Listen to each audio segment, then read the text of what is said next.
Hello everyone. Today we'll discuss further about registration of GST, and today we are going to discuss about section 24, wherein what are the situations wherein registration under GST is compulsory. मतलब कौन सी situations है जहाँ पे एक इंसान को compulsorily GST के अंदर registration लेना पड़ेगा. So now, starting with section 24, which talks about compulsory registration. Section 24 of the CGST Act talks about compulsory registration, or rather situations wherein a person has to compulsorily register under GST. So all in all, there are 10 situations, or rather 10 categories of persons who have to compulsorily register under GST irrespective of their turnover. Yes, in the previous lecture we have seen that under section 22 that if a person's aggregate turnover crosses 20 lakhs or 10 lakhs in case of special category states, then in that situation that person will have to get registered. But section 24 talks about compulsory registration, which means that even if that person's turnover does not cross those threshold limits which have been prescribed, even then he will have to obtain registration, which means irrespective of the aggregate turnover, these category of persons will have to get registered under GST. But yes, there are certain categories wherein there are certain exemptions which we'll look at under section 23 as well. Section 23 talks about persons who are not liable for registration under GST.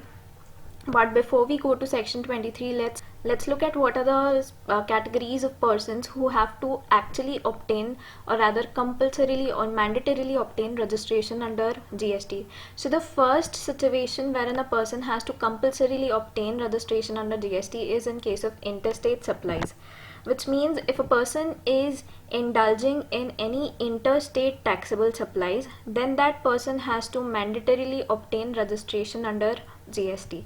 So it says that a person making interstate taxable supply has to compulsorily register under GST. Say for example, there's a person, Mr. A, who has a place of business, or who is located in Mumbai, that is Maharashtra, and he is supplying goods to several different places, say Hyderabad, Chennai, Delhi, Kolkata, which are all in different states. So when a person is indulging in making any interstate taxable supply, then in that situation he'll have to compulsorily get registered. Now, why is it taxable supply? Because we have seen in the previous video that if a person is supplying any exempt supplies, or a person is indulging in any exempt supplies, then in that situation that person is not required to obtain any registration. So if any person is making any interstate taxable supplies, then in that situation that person has to compulsorily obtain registration irrespective of the threshold limits which have been prescribed. But yes, this interstate taxable supply also has certain exceptions. Now there are two exceptions which we'll talk about in this situation. The first exception is if a person is engaged in interstate taxable supply of services. Please understand, if a person is engaged in interstate supply of taxable services, which means कि if he is engaged in supply of goods, then he has to compulsorily take registration if he is engaged into interstate supply of goods. But if he is indulged in interstate supply of taxable services, then in that situation that person is not required to mandatorily obtain registration, which means that here he'll have to obtain registration only once he exceeds the threshold limit of 20 lakh or 10 lakh, as the case may be, depends on in which state he is situated. In that situation he'll have to obtain registration, which means यहाँ पे you will have to look at the turnover limit if a person is engaged in interstate supply of taxable services. And the second exception to this interstate supplies is that when a person is engaged in making supplies of notified handicraft goods. So if a person is engaged in making supply of any handicraft goods, and those are also notified handicraft goods, then in that situation also the person will not have to obtain compulsory registration, which means that his registration will depend on the threshold limits which have been prescribed under section 22, that is 20 lakhs in case of all the states, and 10 lakhs in case of the special category states. Now talking about what are handicraft goods. Handicraft goods are basically products which are made by craftsmen by hand, or may also use some type of machinery, but handicraft products are basically products which are made by these craftsmen more often by their hands, and might use some different forms of machinery as well. So if a person is engaged in making supplies of any handicraft good, then please understand that he is not required to obtain mandatory registration, which means that his registration will depend on his aggregate turnover. If his aggregate turnover exceeds 20 lakhs or 10 lakhs in case he is situated in a special category state, then yes, he'll have to obtain registration. So the first category wherein a person has to mandatorily obtain registration is wherein he is making interstate taxable supplies. But this is subject to two exceptions, and those two exemptions are exception number 1, that is the person is engaged in interstate supply of taxable services, and exception number 2, which says person is engaged in making supply of notified handicraft goods, which means that in both these situations his turnover limits, aggregate turnover limits, will be looked at, and it will be decided whether this person has to get registered or not. Now moving ahead to next situation, or moving ahead to the next case wherein a person has to mandatorily obtain registration. The next case is a casual taxable person and a non-resident taxable person. Now casual taxable person is basically a person who does not have a fixed place of business. So in case a casual taxable person is supplying any services, then he has to, or is engaged in supply of any goods, he is basically making any taxable supply, then this casual taxable person has to compulsorily register under GST. But yes, CTP, that is a casual taxable person, is also subject to certain exceptions, and the exception with respect to a casual taxable person is that if a casual taxable person is engaged in any interstate supply of handicraft goods, then in that situation he will be required to register only when the aggregate turnover surpasses the threshold limit, or the aggregate turnover exceeds the threshold limit of 20 lakh and 10 lakh. So we have seen this in first situation as well, that is in case of interstate taxable supplies. In case of interstate taxable supplies as well, when a person was supplying handicraft goods, in that situation his threshold limits were seen. And in case of interstate supply as well, we have seen this point wherein we've seen that if a person is engaged in interstate supply of handicraft goods, then in that situation he'll be required to obtain registration only and only when his turnover exceeds the threshold limits which have been prescribed. And the same thing applies here as well in case of a casual taxable person. Normal situations may a casual taxable person has to mandatorily register, but if a casual taxable person is engaged in supply of interstate supply of handicraft goods, then he'll be required to obtain registration only and only when his aggregate turnover is exceeding the threshold limits which are prescribed. Talking about the threshold limits, it is 20 lakhs and 10 lakhs in case of the special category states, and the special category states are here Manipur, Mizoram, Tripura and Nagaland. So this is with respect to the second thing, that is a casual taxable person. The third situation wherein a person has to compulsorily obtain registration is in case of a non-resident taxable person, that is a NRTP. Non-resident taxable person is basically a person who has no fixed place of business or residence in India. So in case of a non-resident taxable person, if a non-resident taxable person is making any taxable supply, then he has to mandatorily obtain registration. In the further videos will look into more details about a casual taxable person and a non-resident taxable person.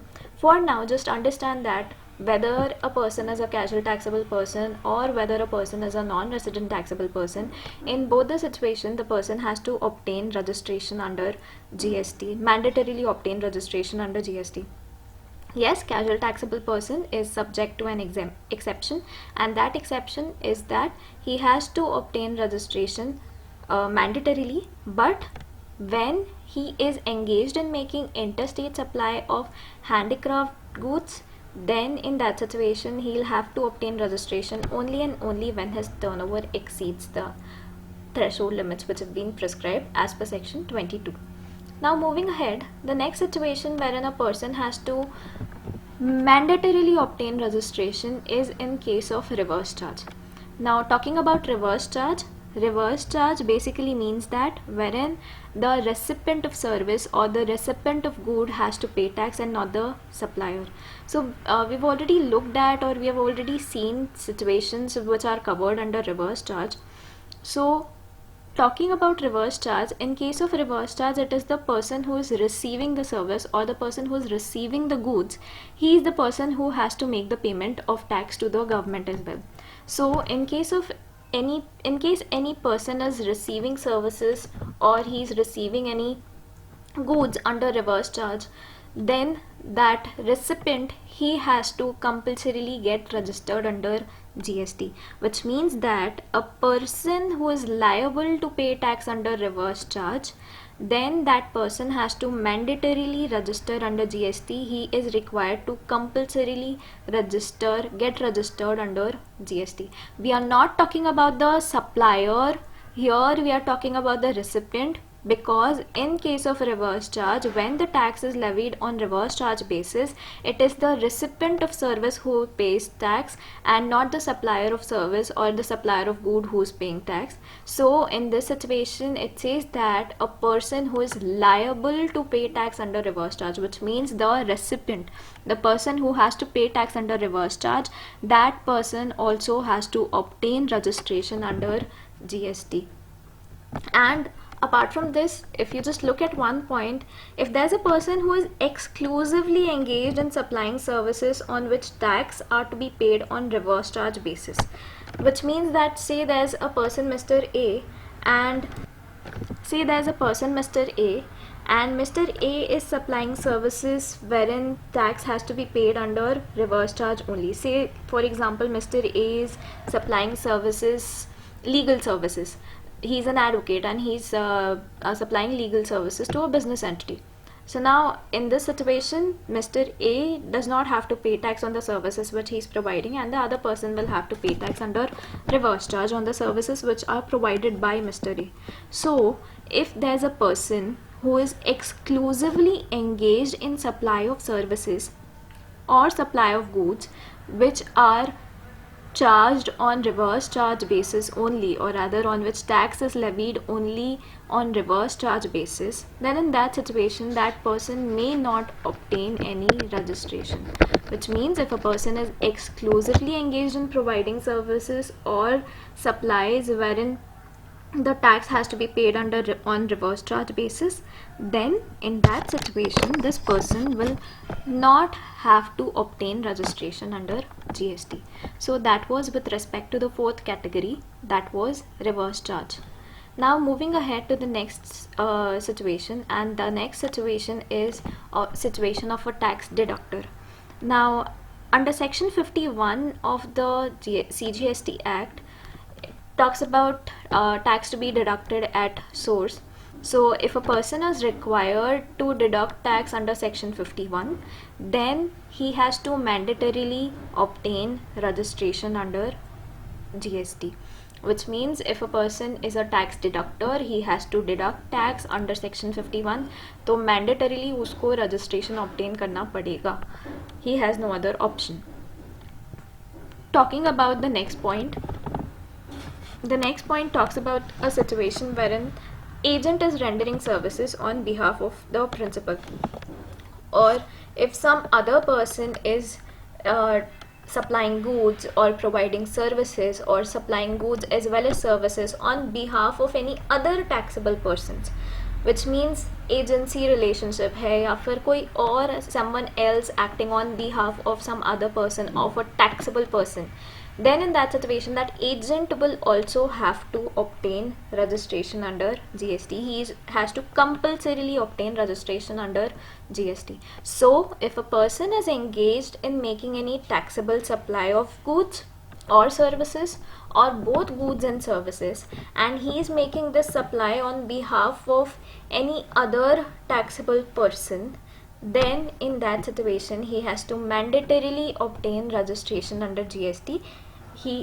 The registration in case of an agent is also mandatory. The agent has to mandatorily obtain registration under GST. Now moving ahead, the next situation is a very important one, and this talks about an electronic commerce operator.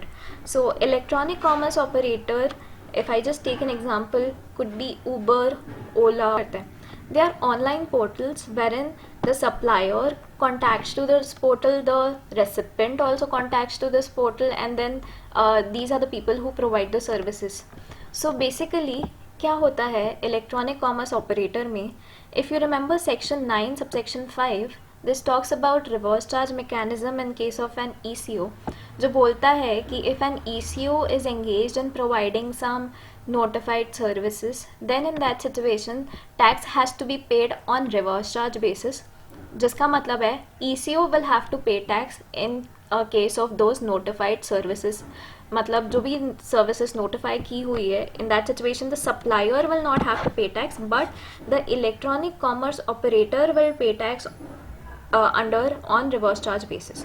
सो सबसे पहले इसमें point ये आता है कि electronic commerce operator को कब registration लेना पड़ेगा, या is it compulsory for an electronic commerce operator to take registration under GST. So every ECO has to mandatorily obtain registration under GST. If a person is engaged as an ECO, then that person has to mandatorily obtain registration. उसके पास कोई option ही नहीं है. मतलब अगर आप ECO तो आपको registration लेना ही पड़ेगा. बट इसमें और दो कैटेगरीज आ जाते हैं, और वो दो कैटेगरीज आते हैं on the basis of section 9 subsection 5. हाँ, section 9 subsection 5 which talks about reverse charge, मतलब the situation where in the ECO will have to pay tax under reverse charge. Now let's talk about the first situation जहाँ पे section 9 subsection 5 apply होता है.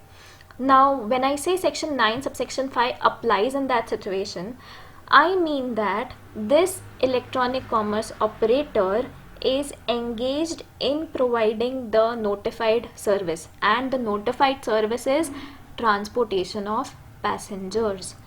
So which means if an ECO, say for example Uber or Ola, they are providing services of transportation of passengers, so in this situation the ECO will have to pay tax under reverse charge and not the supplier of service. So when section 9 subsection 5 applies, which means that when the ECO is providing the notified service, that is service of transportation of passengers, in that situation it means that in this situation the ECO will have to pay tax under reverse charge basis.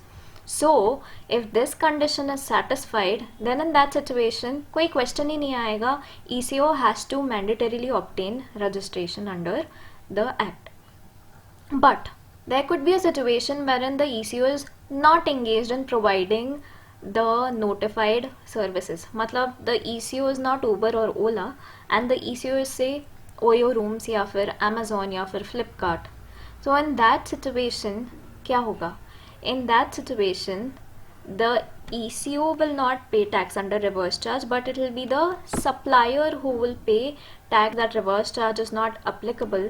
Then in that situation ECO will have to obtain registration, but यहाँ पे ECO का जो registration होगा, it will depend on the threshold limits which have been given in section 22. मतलब क्या, आपको इससे क्या समझ में आता है? एक तो पहला कैटेगरी ये था कि हर ECO को रजिस्ट्रेशन लेना ही पड़ेगा. If a person is an electronic commerce operator, then he has to mandatorily obtain registration. But then we have come to section 9 subsection 5, which talks about ECO has to pay tax under RCM. Now, ECO has to pay tax under RCM, but that has to be paid by ECO only on the notified services. And if the ECO is not engaged in providing the notified services, then in that situation, the question of ECO paying tax under reverse charge does not arise. So, in that situation, the supplier will pay tax and not the ECO. So, if the RCM wala condition is satisfied, in that situation as well, the ECO has to mandatorily obtain registration. We have also seen this in the point of RCM, that is a person who is liable to pay tax under the ECO satisfies the condition for reverse charge, that is it is engaged in provision of service of transportation of passengers, then in that situation भी ECO को compulsorily registration लेना पड़ेगा. But if the ECO is engaged in some other services, then in that situation supplier tax pay करेगा, which means RCM apply नहीं होगा, and as a result of this mandatory registration वाला point नहीं आएगा, but यहाँ पे point आएगा that ECO will have to register, but the registration will be based on the threshold limits which have been prescribed, and threshold limits क्या है 20 lakhs and 10 lakhs in case it is a special category state. Now moving ahead, there are some other situations. There are 3 more situations for that matter wherein a person has to mandatorily obtain registration. The first of them is when a person is an input service distributor. Now talking about input service distributor, an input service distributor is basically, say there's a business entity. Now this business entity is having several branches, has several different branches working at several different places, but जो material आता है वो material पूरा एक ही जगह आता है, which mean से फॉर एग्जांपल मेरा बिजनेस है, मेरा जो हेड ऑफिस है वो हैदराबाद में है, मेरे दूसरे ब्रांचेस है, एक है मुंबई में, एक है दिल्ली में. अभी Hyderabad, Mumbai and Delhi, I have place of businesses at 3 places. And अभी क्या होता है, जो भी प्रोक्योरमेंट होता है मटेरियल का, या जो भी मटेरियल लेना होता है, इनपुट्स जो भी आते हैं, जो इनवॉइस रेज होता है वो पूरा हैदराबाद ब्रांच के नाम पे रेज होता है. या फिर से for example the tax invoice for the input supplies which are received, input services which are received is raised in name of only one entity. So now this will lead to piling up of input in name of this one entity. तो now this entity, मतलब जो हैदराबाद का branch है मेरा, जिसके नाम पे सारे टैक्स इनवॉइसेस आ रहे हैं for input services, then in that situation वो हैदराबाद ब्रांच के पास अथॉरिटी होता है कि it can distribute the input which it has, that is the ITC जो होता है, वो आईटीसी को वो डिस्ट्रीब्यूट कर सकता है amongst the Mumbai branch, Delhi branch, and how much it has to keep with itself. So that type of a person or that type of an entity is called as an input service distributor. So an input service distributor has to mandatorily register under GST. The next person who has to mandatorily register under GST is a person who is providing OIDR service. अब ये OIDR service क्या है? OIDR का full form होता है Online Information and Database Access or Retrieval Services, which means ये service है which is being provided from a place outside India, and this is a service which is being provided to a person who is there in India. तो अगर if a person is providing any type of OIDR services, then in that situation the person has to mandatorily register under GST. Now apart from this there is a residuary situation, and that is others वाला situation, मतलब government can notify any other class of persons or any other people that they have to mandatorily register under GST, and this will happen only on the recommendations which are given by the GST Council and as per the recommendations of the GST Council. So I hope that you all have understood everything. We'll discuss this in detail when we do section 23, but this was overall section 24, that is situations wherein a person has to mandatorily obtain registration under GST. So if I just summarize this, so the situations wherein a person has to mandatorily obtain registration, first situation is the situation wherein a person is engaged in providing interstate taxable supplies. Now, if a person is providing any interstate taxable supply, then he has to mandatorily obtain registration. But if this interstate taxable supply is a supply of service or is a supply of notified handicraft goods, then in that situation the person will have to get registered on the basis of the threshold limits which have been prescribed by section 22. Second situation is the case of a casual taxable person. So if a casual taxable person is making any taxable supply, then he has to mandatorily register. But if the casual taxable person is making supply of handicraft goods, the notified handicraft goods, then in that situation the CTP ka threshold limits will be looked at, and on the basis of that he'll have to obtain registration. The next situation is wherein a person is required to pay tax under reverse charge.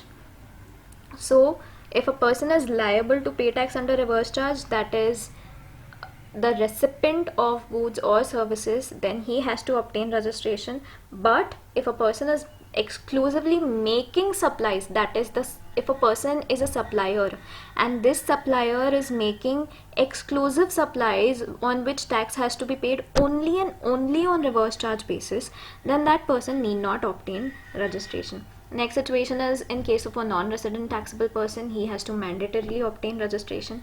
And then comes very important point, that was of e-commerce operator. Pehla to every e-commerce operator, they'll have to obtain registration, they have to obtain compulsory registration. But e-commerce operator who are required to pay tax under reverse charge, they also have to obtain registration, but when the condition of reverse charge is not satisfied, which means ki it is the supplier, matlab they are not providing